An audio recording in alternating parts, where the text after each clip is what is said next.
Hi, I'm Robin Boyce. We've got a lot to talk about today. Those who may have suffered from strokes, amazing stories we have for you. Also, we've got some Emmy winners in the STL TV studios. Come on back.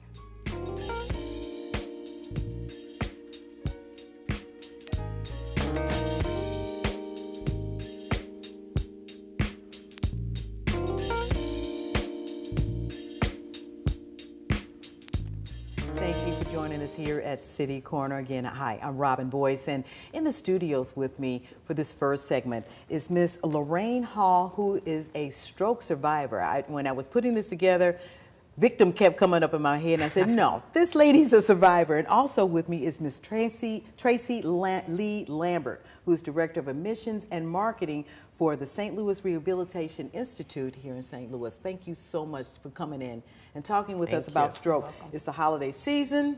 Yes. People are stressed out. Folks are getting ready to do some things, but sometimes crazy things happen like strokes. Yes. And I saw you recently. We were just shopping around at one of the major retail outlets here in St. Louis.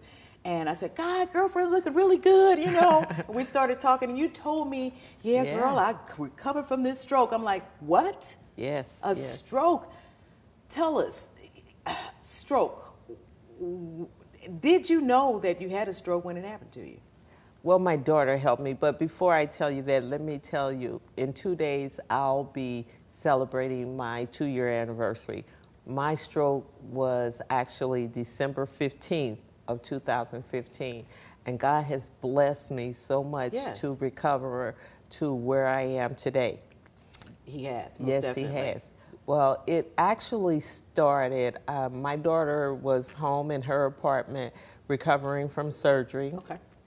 So I was there with her. And I had just told my daughter, well, you know, baby, tonight is the last night I'll be here because you're doing so well. So it was early that morning, about 2 o'clock, I guess. I got up off her couch to use the restroom, went to the restroom and stumbled the whole way there.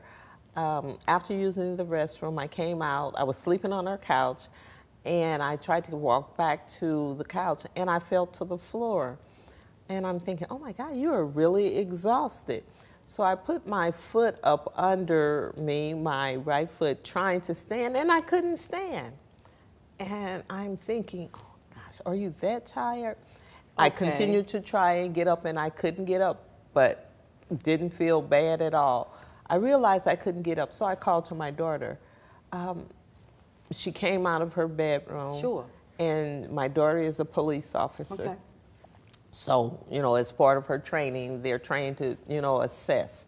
So she says, Mama, lick your tongue out. And I licked my tongue out, and obviously, or evidently, it drooped. And those signs alerted her to the fact, and she did say, Mama, you're having a stroke. And at that point, I think it shocked me so much I must have passed out. But she lives just 2 blocks behind St. Mary's Hospital. Okay. She immediately called 911, and I was there. And later on, I was told, had I not gotten there as soon as I did, they didn't know, based on the type of stroke I had, how, if I would have survived or how well my recovery would have been. That is amazing, and God has blessed you. Tracy, there are different kinds of strokes then? Yes, there are. There are strokes that are caused where there's a bleed in the brain, and then there's those are called hemorrhagic, which I believe is the type that you had. Correct. Okay. And then there's other kinds that are caused by an infarct or a blockage of the blood vessel themselves. So there are multiple kinds, and the recovery from those vary differently. There's different recoveries. Some you see different symptoms during the recovery process with each of those kind of strokes. So it kind of depends on the patient too? Yes. And them being able to recover in the whole situation. What are some of the signs of a stroke? Lorraine said that she was doing fine. She didn't feel anything any different, just laid down to get a rest. Were there some signs that you might have been able to see, or what should people obviously look out the for? biggest thing people always talk about is stress, high blood pressure.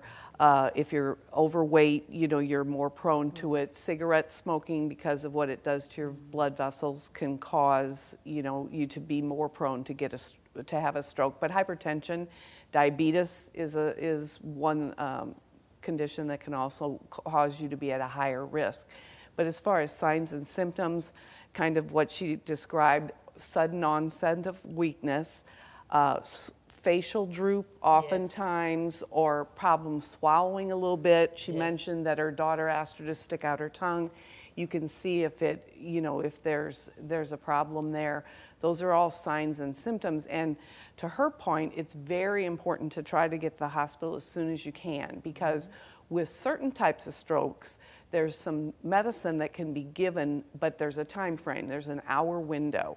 So if it's a witnessed stroke, and you know you're within that hour, they can give you medicine, and many times that medicine can reverse a lot of the symptoms. But once you're past that, outside that window, or if people can't say how long the symptoms are, then you're not eligible to be given that medicine because it has side effects if it's too far outside that window. And then some of the therapies they would use after that, are there other medicines or probably something that's a little bit more complicated that the person would have and to again, have if they don't hit that window? Right, it would depend. They also do immediate scans because some of that medicine can only be used for one type of stroke. If it's used on the type where there's more of a bleed, it could make the stroke worse. So the first thing they'll do is rush you in, get the scan, figure out what type you've had, and then decide if you're eligible for that type of medicine. Otherwise, they'll try other things for the other types of strokes. There's different treatments for different strokes. And we're blessed in St. Louis to have a lot of major stroke centers that they have standing protocols. They have designated stroke teams that the minute somebody hits an ED and they're diagnosed with a stroke, that team is immediately notified and that protocol is automatically initiated. Wow, it says a lot that your daughter was trained to look out as a police officer here in the St. Louis area. She was able to kind of peep in on that, so it's good to know I was so that blessed. the police are being trained to look out for those kind of things medically. That really helped you out. That was a life-saving moment for you. That was exactly right, a life-saving moment, because her quick response at calling and the blessing of being so close to a medical facility all attributed to where I am today. And I'm very happy. It sounds like to me what I'm hearing from both of you, the sooner the better to get a person there to circumvent the situation as quickly as possible. Your recovery process, when the stroke happened to you, and then I bring in my friend and I hope I don't cry, she couldn't talk. Correct. Was that the case for you, or was it just not being able to walk? Because I know strokes do hit people certain kinds of way. My friend was able to continue to walk and do her thing and everything, but she couldn't talk. So what did the stroke do to your body? Well, after I blanked out, I woke up a day and a half later, so I was completely unconscious. And when I woke up, I was told that I couldn't speak very well. I don't remember a lot. It did affect my memory at that point. I remember seeing people in the hospital, but that period before that, it's kind of blurry. I have no recollection. And I swallow now a lot before I speak. Basically, that came from therapy and the training, to make sure you can continue or finish a sentence, swallow first, because I had right side weakness, and I still continue to have right side weakness. So everything on the right side of my body was paralyzed. So with speaking, I had difficulty, so I went through speech therapy. So it affected my speech and my fine motor skills, my coordination on the right side. That was the biggest challenge, and it continues to be a little challenge, but... Do you still do therapies or some exercises to keep things going, or are you just incorporating them into mainstream them in your regular lifestyle and the things you're doing? Oh, yes. Because you're a healthy person. I've always known you to be a very healthy, outgoing individual. Exactly, and that's why therapy was such a challenge for me, because I know where I was, and my mindset was always to get back to where I was. Haven't gotten there 100% yet, but I am so happy how much I've recovered thus far. exhausted all of my therapy days through my insurance on April 23rd, I believe. However, I was going to the gym with a friend of mine because he plays this game called pickleball. And so I was watching him, and I decided to get up and just try and hit the ball. And it was basically because I wanted to continue movement and therapy on my own. I got to the point where I really enjoyed the game, and now I play competitively. And I love it. No, we have a But it's pickleball good champion in the place. Yeah, you'll see me in tournaments. No, I but love it. it's I a love it. part of my rehab. Good. And it helps with all of this movement, and I continue to do it. But it was a mental thing for me. I challenged myself and my body to continuously work out. So I can imagine. I'm Tracy, loving life. I can imagine you taking in clients over at the rehab center that are resistant and they're mad because why did this happen to me? You know, and waking up one day out of the stroke situation, getting ready to do the therapy, sitting there with IVs in your arm, and then I can't talk, I can't walk like I used to. How do you all help individuals like that? Right. Well, we get them once they stabilize them medically, and then they're ready for acute rehab. And as she spoke, depending on which side of the brain is affected, you'll have completely different symptoms. Some people that have a stroke have no problems with their speaking. Some people have no problems with their swallowing.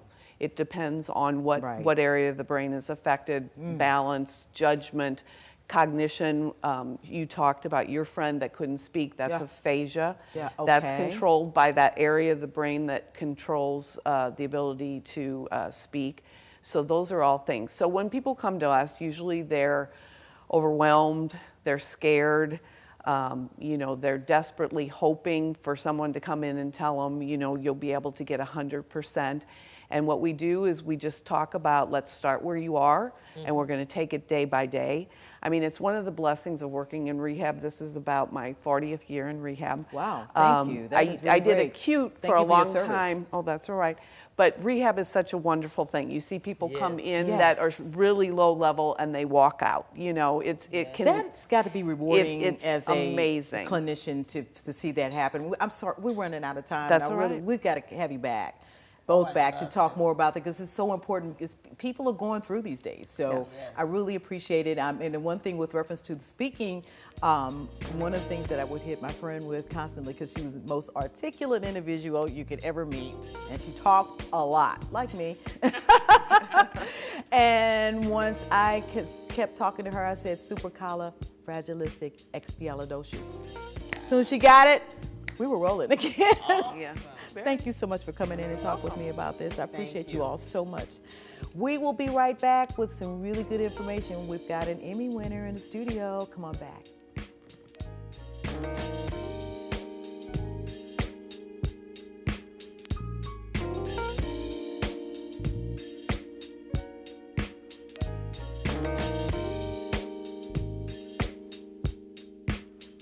Bye-bye. Hi. Hoping for a crisp breeze to help keep you alert. Oh, he took a sip of water too. That'll probably help. You were probably gonna turn down the radio too, so you could focus, right? Probably okay isn't okay. Right. If you see a warning sign, stop and call a cab, a car, or a friend. I think the water line is what really drove it home. I blew on him. Listen, I realize that I'm not perfect, but it all really started to change because you judge me for having a problem. No one is going to know that I need help. I need help. I know that no one is going to judge me for having a problem. I realize that I'm not perfect, but it all really started to change because you listened.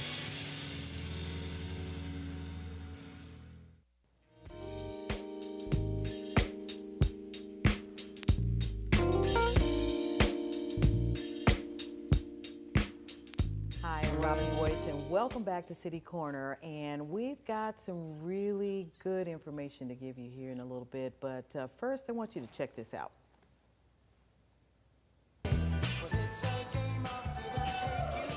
Oh, wow. Well, God first, thank you. This award means a lot because ever since I was, about the same size I am now, I've wanted to tell stories, and thanks to STL TV, Andre Holman, and Donna Brooks Sanders, I'm able to do that. And thank you to the Urban League of Metropolitan St. Louis, Michael Patrick McMillan, and Charlotte Otley, and the incredible staff they have over there. I was able to tell the story of Mary Wilson from the Supremes, a groundbreaking Motown group from the 1960s and 70s. Miss Mary, we did it. Yes. And I'd also like to thank Tony Mueller, who did a bang-up job, an incredible job. He should be here. Tony, wave, he edited this piece, and he made it an award-winning piece. And finally, I would like to say thank you to my family and friends who have been supportive over the years. And all I can say to everyone out there is follow your dreams, do what you love always. Thank you very much.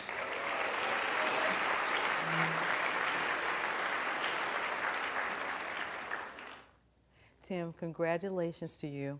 I think it's just absolutely fantastic. Mr. Tim Lampley is here in the studios with us, Emmy Award winner. This is for 2016 or 2017? This was we won the award this year in Yeah. 2017, Yeah. but it was done in 2016. 16. Okay. Yes. Thank you very much. No, It's such a pleasure to be here with you. I think because it's awesome. before I even answer any questions, let me just give props to you. Oh, come You know, on. back in the day, you were news director, KMJM Magic 108 FM. Back in the day, yes. Tony Scott, Kevin Yes. Woodson. Oh, my God. My man Dave, The Yeah. Quiet Storm. I mean, they winners, yeah. But you've been an educator and a mentor and called people your babies over Yeah, the years. they I are mean, my you, babies. you are Oh, thank you. incredible, and I'm just glad to be here with you. Oh, so let me just say that kind of first you of all. This kind of you to say that. I The appreciate it. award, you know, it's interesting because you were asking me about my background. So, having worked for about 5 television Mm-hmm. stations or more, WSIL in Carbondale, Illinois, WTVO in Rockford, Illinois, WMBD in Peoria, Illinois, KSDK here in St. Right. Louis as an overnight anchor, where a lot of people remember me. Good evening, I'm Tim Lampley, and here's the news for Did the a hour. great job, And, yeah. and then, of course, in recent years, STL TV Yes. and Revolt TV and News One. Yes. It's interesting over the years when all of a sudden people recognize the work that you do, and they put some spec on your name. Or respect on your name. Put some spec on your name now. But it's interesting when someone says, you could have knocked me over with a feather that night, because I literally thought, okay, we got Did you nominated. expect to win? No, we got nominated. That was good enough. We put Now a lot that of is hard work always in good, it. and I've been Yeah. nominated about 5 times for some shows that I've done for KETC Channel 9 years ago. But the nomination was great as far as I was concerned. Right. But did you expect to win? I was good with the nomination, really. I thought we put a lot of work into what we were doing. Yeah, you did. Editor Tony Mueller, who, as I Yay, said in the Tony. speech, did an incredible job. There were times during the process that I'm sure he wanted to choke me, and I wanted to hurt him badly too. But then I wouldn't have gotten the incredible work that he did, because it takes a lot of research, a lot of writing, voicing, producing, and actually putting it all together, which is the producing part of it, putting it all together. And it takes a while to do that. Yes. And when you're finished and you've got this great product, it's great if somebody recognizes it, but it was a labor of love. I mean, we grew up with the Temps, the Yes. Tops, Supremes. I have to say that some of them were out of my, they like the Supremes broke up before I was born. Yes, yes. But I'm the youngest in my family. So you and remember my them. older Yeah. brothers and sisters, my mother and father, my father loved him some Temps, some Tops, and Contours. And my mother, she particularly cared for some of the, the Al Greens and Aretha Franklin, but she loved us some Gladys Knight and the Pips. Right. So my family was a musical family, and having the opportunity through the Urban League and STL TV to work on this project that brought this pioneer, this person who had been with the Supremes from the This beginning icon. to the end, Yes. and work on this project. And this is really a video of record, I would say, because some people will refer to it Yes, they will. in terms of Oh. the history of and I Those who see haven't that picked up already that book, on YouTube. Dreamgirls, I mean, I got that book years ago when I was working for the St. Louis Post-Dispatch, and I went crazy. I went bonkers. And then we had an opportunity to interview Mary Wilson. I actually, I had a girls group when I was in high school, and I always imagined being Mary. And the Supremes was so classy, the way they moved, and we mimicked ourselves after them. So I thought it was like, wow, he did a story on my girl, and then won an Emmy for it. That was just awesome. And in the process, I learned a lot. I bet too. you did. Yeah. One of the things that Mary Wilson told me once she saw it, she says her people said, or I don't know if it was a publicist or a manager said, he got it right. Good. And what they Very meant by good. that are the details. That's very important as a journalist, is to get the details right. For instance, the Supremes, a lot of people call them Diana Ross and the Supremes. They were not known as Diana Ross and the Supremes until 1967. They were Exactly. known as the Supremes. And those who've seen it, and I hope that people will go to YouTube and look it up and see the video, because it is a good video, a great video. Diana Ross was called Diane Right. Ross for a number of years, and I'm sure her personal friends still call her that, and I don't Yes. think she minds that. But when I say Diane, when they met, when they were 12 and 13 and 14 years old, she was known as Diane Ross. And that was just a few of the things I learned. I learned a great deal about the fact that they didn't like their first hit, which came in 1964, because it just went like this. That's it. Baby, baby. But it was hot. Baby, don't leave That was me. the hit. And then it was, ooh, baby, baby. It was, Right. And they all sang lead at the very beginning. Yes. And so they got this Holland Doja Holland song that wasn't as soulful as a Martha and Vandellas hit, and some of the other music that was out. And the background was, ooh, baby, baby. So they weren't singing, the other singers weren't really doing a whole lot. Right. And it didn't sound as get down. But it sounds you as know. soulful and as Yeah. it's just like soul food. It came number one, though. There's certain kinds of soul food and it's really soul food and it tastes really good. Tim, tell me, you've had a really great career, and I mean, I can see you going on and on and on. very nice. We've checked each other out and worked with each other back and forth in here at the studios. Journalism today. Where do you think we're going with this thing? With the new media, with online media, with Facebook, with Twitter, with Instagram, with folks being able to get out and just take pictures of everything. Where are we going to go? What is it going to look like in the future? Well, I'm no expert. So, I couldn't tell you. And I don't think a lot of people who are professionals in this business can really tell you. But there are a number of what we call now citizen journalists. And citizen journalism is taking on a life of its own. And that's where regular folks are involved in the gathering, dissemination, and analyzing of news now outside of the broadcast networks, outside of mainstream media. That's very interesting, but it can be dangerous too. And dangerous in the sense that they're not formally trained. Right. And a lot of people who get their news from the internet and all of these places outside of mainstream media believe what they are reading and what they're seeing without someone understanding exactly how to put that information out there. And folks need to be careful with that. They really need to be careful with how they disseminate the information and not pulling together the kinds of information that, getting everything vetted before they go on air with whatever it is they're reporting. Because folks will take it off of some of the social medias that we have out there as fact. And that can be scary. But all of the things that you mentioned are press tools. They're all press tools. You can use them to put out whatever information that you'd like to. Which is an awesome thing to do. And you can also slant it the way that you'd like it to, put it in the manner that you'd like it to look, whether it's video or whether you're writing something. But you can also ensure that it puts your ideals across. And that, again, is the dangerous part of it. let's talk about that part there. Unfortunately, over the past few years, I say, because I'm not one of those opinionated type journalist individuals, have we had sort of kind of a bleeding of opinionated type individuals or entertainers, so to speak, who don't have journalism backgrounds really, who got these hot shows or whatever, with real journalists who really know how to tell the story and get it straight for people, I mean, just basically facts, are we bleeding now, crossing that line? Yeah, What yeah, do you see because a happening? lot of these are driven by different objectives and different ideas than mainstream media and I want to say real journalists out here. And sometimes it's about building one's brand and publicity and things of that nature when that is not our objective. Our objective really is to put out information and news and be unbiased in doing so and tell the story as it is, the facts, and get it right, have a balanced report. That's not the case when you're talking about all these other mediums and all these other people who are doing it because, again, their objectives are different. So how important is it for the public to be very careful about things that are put out there? How important should they be in a sense of, and I teach kids to kind of look at this thing from a different point of view. Why did they tell that story that way? And what source did you get it from? Is it important for citizens to really be a lot more careful about what it is they see?